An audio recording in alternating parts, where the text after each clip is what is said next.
Um, there are a lot of stereotypes that have been set up um, to make that lifestyle enticing. Um, and then once you are in it, you really become trapped.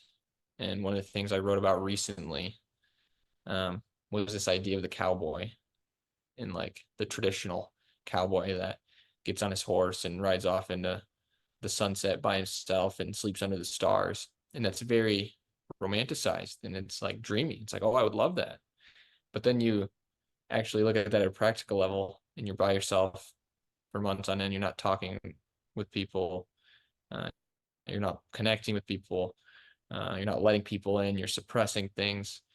Oftentimes that turns into you distract yourself with substances, whether it's drinking or smoking or whatever else, and then it further distances you from people, and then you're not actually pursuing your dreams, and you're not actually doing much at all, and then you're isolated, you're alone, you're not moving.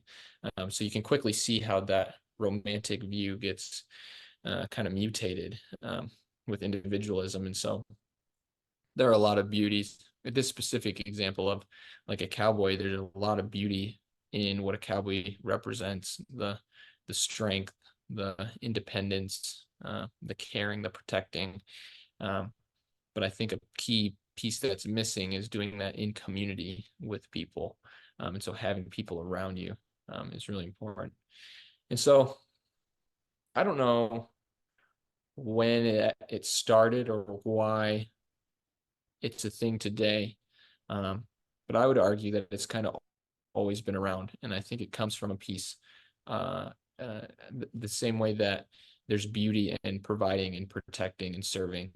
The dark side of that is it often feels like you have to do that alone. So you have to leave the house and go out, and you have to work hard and you have to prove yourself. And it makes me think of identities.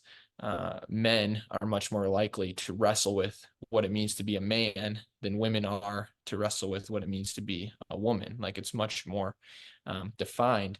Uh, Again, this is a generalization, but women don't tend not to struggle with am I a woman? Like they know they find strength in their femininity. I am a woman.